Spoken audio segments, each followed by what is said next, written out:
Hello everyone, welcome to roto talks. അങ്ങനെ നമ്മുടെ Indian test cricket ടീമിൻ്റെ ഒരു പുതുയുഗം ആരംഭിക്കുകയാണ്. ശുഭ്മാൻ ഗിൽ എന്ന് പറയുന്ന ക്യാപ്റ്റൻ്റെ നേതൃത്വത്തിൽ ഇന്ത്യക്ക് വേണ്ടി ക്യാപ്റ്റൻസി ബാൻഡ് അണിയുന്ന 37ാമത്തെ ക്യാപ്റ്റനായിട്ട് ശുഭ്മാൻ ഗിൽ മാറിയേക്കാണ് ഇന്ത്യൻ ടെസ്റ്റ് ടീമിനെ. ഈ അടുത്ത മാസം ആരംഭിക്കാൻ പോകുന്ന ഇംഗ്ലണ്ട് പര്യടനത്തിൽ അങ്ങനെ ശുഭ്മാൻ ഗിൽ നയിക്കും. അങ്ങനെ ഇന്ത്യൻ ക്രിക്കറ്റ് ടീമിന് ഒരു പുതുയുഗം, ടെസ്റ്റ് ക്രിക്കറ്റിന് ഒരു പുതുയുഗം. അങ്ങനെ 3 ഫോർമാറ്റിലും വ്യത്യസ്ത ക്യാപ്റ്റന്മാരുമായിട്ട് ഇന്ത്യ ഇനിയുള്ള അവരുടെ ജേണി ആരംഭിക്കുകയാണ്. അപ്പോൾ ആ ഒരു 16 മെമ്പർ സ്ക്വാഡ് നമ്മൾ എടുത്ത് നോക്കി കഴിഞ്ഞാൽ ഒരുപാട് സർപ്രൈസസ് അല്ലെങ്കിൽ ഒരുപാട് ന്യൂ കമ്മേഴ്സൊക്കെ കാര്യങ്ങളൊക്കെ ഉണ്ട്. അതിലെടുത്ത് പറയേണ്ട പേര് കരുൺ നായരുടെ തന്നെയാണ്. അപ്പോൾ ഇന്ത്യയുടെ ആ 16 അംഗ സ്ക്വാഡിൽ നമ്മൾ കരുൺ നായർ തന്നെയാണ് ആദ്യമായിട്ട് എടുത്ത് പറയേണ്ടത്. കാരണം ഏകദേശം ഒരു 8-9 വർഷത്തിന് ശേഷമാണ് അദ്ദേഹം തിരിച്ച് ഇന്ത്യൻ ടീമിലേക്ക് വരുന്നത്.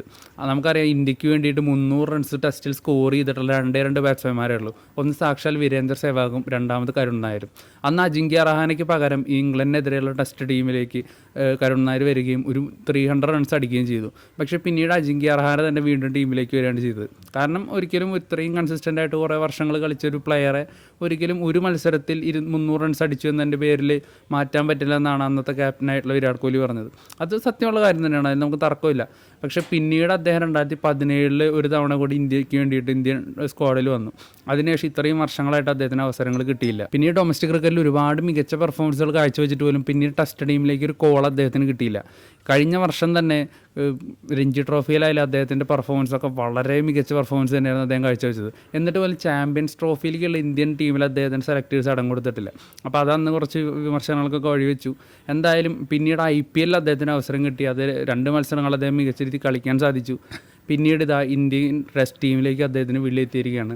അപ്പോൾ ഏറ്റവും സന്തോഷമുള്ളൊരു കാര്യം കരുൺ നായർ തിരിച്ച് ഇന്ത്യൻ ടീമിലേക്ക് വരുന്നു എന്നുള്ളത് തന്നെയാണ്. പിന്നീടുള്ളൊരു എൻട്രി എന്ന് പറയുന്നത് സായ് സുദർശനാണ്. എല്ലാവരും എക്സ്പെക്റ്റ് ചെയ്തിട്ടുണ്ടായിരുന്നു അദ്ദേഹത്തിൻ്റെ ആ ഒരു കൺസിസ്റ്റൻസിയും കാര്യങ്ങളും. അത് IPL ആണെങ്കിലും ഡൊമസ്റ്റിക് ക്രിക്കറ്റിലാണെങ്കിലും വളരെ മികച്ച രീതിയിൽ തന്നെയാണ്. അപ്പോൾ ഒരു യങ്ങർ ടാലൻറ്റ് കൂടി ഇന്ത്യക്ക് വേണ്ടിയിട്ട് ടെസ്റ്റ് ഡെബ്യൂട്ട് ചെയ്യുന്ന ഒരു കാഴ്ച നമുക്ക് കാണാൻ സാധിക്കും. പിന്നീട് അർഷദീപ് സിംഗ്, അദ്ദേഹം ഇന്ത്യക്ക് വേണ്ടി ടെസ്റ്റിൽ അരങ്ങേറ്റം കുറിക്കാനായിട്ട് പോകുന്നു. മുഹമ്മദ് ഷമിക്ക് പകരമാണ് അർഷദീപ് സിംഗിനെ ടെസ്റ്റ് ടീമിലോട്ട് എത്തിയിരിക്കുന്നത്. അപ്പോൾ മുഹമ്മദ് ഷമി ടെസ്റ്റ് ടീമിൽ ഇടം പിടിച്ചിട്ടില്ല, ഈ ഒരു 16 അംഗ സ്ക്വാഡിൽ ഇടം പിടിച്ചിട്ടില്ല. അപ്പോൾ ഇനിയിപ്പോൾ അദ്ദേഹം ഇനിയുള്ള ടെസ്റ്റ് ടീമുകളിൽ അദ്ദേഹത്തിൻ്റെ സാന്നിധ്യം ഉണ്ടാവുമെന്ന് നമുക്ക് എന്തായാലും ഒരു ഉറപ്പിച്ച് പറയാൻ സാധിക്കില്ല. കാരണം ഒരു കംപ്ലീറ്റ് ഉടച്ചു വാർക്കൽ തന്നെയാണ് BCCI ലക്ഷ്യമിടുന്നത്. ഒരു പുതിയ ടീമിനെ സൃഷ്ടിക്കുക എന്നുള്ളത് തന്നെയാണ് അവർ ലക്ഷ്യമിടുന്നത്. അപ്പോൾ കുറേ ആളുകൾ ടീമിൽ നിന്ന് പുറത്ത് പോകാനായിട്ടുള്ള സാധ്യതകളുണ്ട്.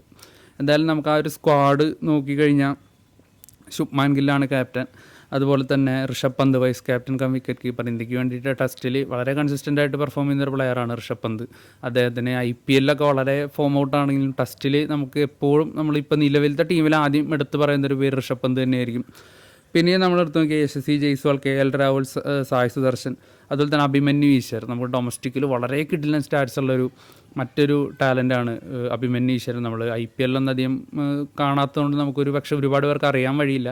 എന്തായാലും ക്രിക്കറ്റ് നന്നായി ഫോളോ ചെയ്യുന്നവർക്ക് തീർച്ചയായിട്ടും അറിയുന്നൊരു പേര് തന്നെയായിരിക്കും. പിന്നീട് നോക്കിക്കഴിഞ്ഞാൽ കരുൺ നായർ, നിതീഷ് കുമാർ റെഡ്ഡി, രവീന്ദ്ര ജഡേജ, അതുപോലെ വിക്കറ്റ് കീപ്പർ, മറ്റൊരു വിക്കറ്റ് കീപ്പറായിട്ട് ധ്രുവ് ജുറലും ടീമിൽ ഉൾപ്പെട്ടിട്ടുണ്ട്.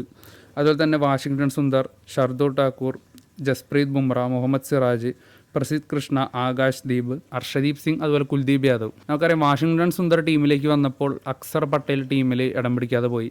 അതുപോലെ സർഫറാസ് ഖാൻ, നമ്മൾ പ്രതീക്ഷിച്ച ഒരു പേരാണ് സർഫറാസ് ഖാൻ, അദ്ദേഹം ടീമിൽ ഇടം പിടിച്ചിട്ടില്ല. പിന്നെ ഒരുപാട് പേര് ഉന്നയിക്കുന്ന ചോദ്യം എന്തുകൊണ്ട് ശ്രേയസ് അയ്യർ ടീമിൽ ഇടം പിടിച്ചില്ല എന്നുള്ളതാണ്. ഒരിക്കലും ശ്രേയസ് അയ്യർ ഈ ഒരു മിഡിൽ ഓർഡറിൽ, ഇപ്പോൾ നമുക്കറിയാം രോഹിത്തും കോഹ്ലിയും പോയതോടുകൂടി ടീമിൽ ഒരുപാട് വേക്കൻ്റ് ആയിട്ടുള്ള പൊസിഷൻസ് ഉണ്ട്. അപ്പോൾ ശ്രേയസ് അയ്യർ അതിലോട്ട് ഇപ്പോൾ കോഹ്ലിയുടെ ഒക്കെ ഒരു സ്ഥാനത്ത് കളിക്കും എന്ന് പലരും വിചാരിച്ചിരുന്ന പ്ലെയറാണ്. പക്ഷേ ശ്രേയസ് അയ്യർ സ്ക്വാഡിൽ തന്നെ ഇല്ല.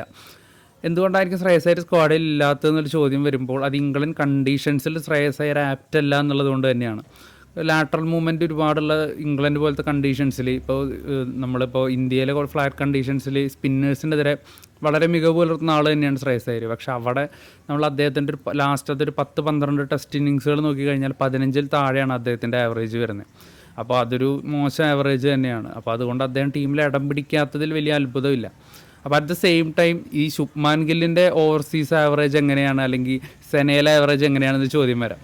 പക്ഷേ BCCI അവിടെ കൺസിഡർ ചെയ്യുന്നത് ശുഭ്മാൻ ഗിൽ എന്ന് പറയുന്ന ഒരു പ്ലെയറുടെ സ്റ്റാറ്റ്സിനേക്കാൾ ഉപരി അദ്ദേഹത്തിൻ്റെ ഒരു ഇമേജ് തന്നെയാണ്. അതായത് വിരാട് കോഹ്ലിക്ക് ശേഷം നെക്സ്റ്റ് ഒരു പോസ്റ്റർ ബോയ് അല്ലെങ്കിൽ അടുത്തതായിട്ട് അവരൊരു ബ്രാൻഡായിട്ട് ഉയർത്തി കാണിക്കാൻ പോകുന്നത് ശുഭ്മാൻ ഗില്ലിനെ തന്നെയാണ്.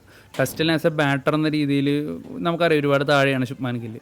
പക്ഷേ ഒരു 3 ഫോർമാറ്റ് പ്ലെയറാണ്. ODI ടീമിലും ഉണ്ട്, T20 ടീമിലും ഉണ്ട്, IPL ഒരു ടീമിൻ്റെ ക്യാപ്റ്റനാണ്. അങ്ങനെ ബാക്കി ഒരുപാട് കാര്യങ്ങൾ ഒരു ബ്രാൻഡ് എന്ന രീതിയിൽ അവർ ഇനിയിപ്പോൾ വരും വർഷങ്ങളിൽ ഉയർത്തി കാണിക്കാൻ പോകുന്നത് ശുഭ്മാൻ ഗില്ലിനെ തന്നെയായിരിക്കും. അതിലൊരു തർക്കമില്ല. സച്ചിൻ, കോഹ്ലി, അതുപോലെ തന്നെ ധോണി, രോഹിത് ശർമ്മ ഇവർക്കൊക്കെ ശേഷം അത്തരത്തിലുള്ള ഒരു പൊസിഷനിലോട്ട് വരാനായിട്ടുള്ളൊരു ക്യാപ്പബിലിറ്റി അദ്ദേഹത്തിനുണ്ട്. പക്ഷേ ടെസ്റ്റിൽ ഇന്ത്യക്ക് പുറത്ത് അല്ലെങ്കിൽ സെനയിൽ ഓവർസീസിലൊക്കെ ബിലോ പാർ സ്റ്റാറ്റ്സാണ്. അപ്പോൾ ആ ഒരു സ്റ്റാറ്റ്സും വെച്ചിട്ടാണ് ശുഭ്മാൻ ഗില്ല് ഒരു ക്യാപ്റ്റൻസി ഏറ്റെടുക്കാൻ പോകുന്നത്. ഇന്ത്യയുടെ ടെസ്റ്റ് ക്യാപ്റ്റൻസി ഏറ്റെടുക്കുമ്പോൾ ധോണിക്ക് പോലും ശുഭ്മാൻ ഗില്ലിനേക്കാളും ബെറ്റർ ആവറേജ് ഉണ്ടായിരുന്നു സെന കൺട്രീസിൽ. എന്തായാലും നമുക്ക് ഇനിയിപ്പോൾ ഇന്ത്യയുടെ വരുംകാല ടെസ്റ്റ് മത്സരങ്ങൾ ഒരു പുതുമ തന്നെയായിരിക്കും. കാരണം ഇതുവരെ കാണാത്ത ഒരുപാട് പ്ലെയേഴ്സിനെ നമുക്ക് കാണാം. ഇതുവരെ കണ്ട് ശീലിച്ച കുറേ പ്ലെയേഴ്സ് നിലവിൽ ഉണ്ടാവില്ല. എന്തായാലും ഏറ്റവും സീനിയർ ആയിട്ടുള്ളത് നമ്മുടെ രവീന്ദ്ര ജഡേജ തന്നെയാണ്. അതുപോലെ ജസ്പ്രീത് ബുംറ, അങ്ങനത്തെ കുറച്ച് സീനിയർ താരങ്ങളുമുണ്ട്. കംപ്ലീറ്റ്ലി ഒരു ന്യൂ ജനറേഷൻ ടീം തന്നെയാണ് ഇന്ത്യ ഇറക്കി വിടുന്നത്. എന്തായാലും ഈ ടീമിൻ്റെ പെർഫോമൻസ് എങ്ങനെയായിരിക്കും ഈ 2025-27 WTC സൈക്കിൾ ഈ ടീം എങ്ങനെ പെർഫോം ചെയ്യുന്നതൊക്കെ നമുക്ക് എന്തായാലും നോക്കിക്കാണാം. എന്തായാലും ഇന്ത്യയുടെ ടെസ്റ്റ് മത്സരങ്ങൾക്കായിട്ട് വെയിറ്റിംഗ് ആണ്. എന്താണ് ഈ ടീം ക്രിയേറ്റ് ചെയ്യാന്ന് അറിയാനായിട്ടുള്ള ഒരു എക്സൈറ്റ്മെൻ്റ് ഉണ്ട്. എന്തായാലും ടെസ്റ്റ് മത്സരങ്ങൾക്ക് വേണ്ടിയിട്ട് ഇനി നമുക്ക് കാത്തിരിക്കാം. Thank you.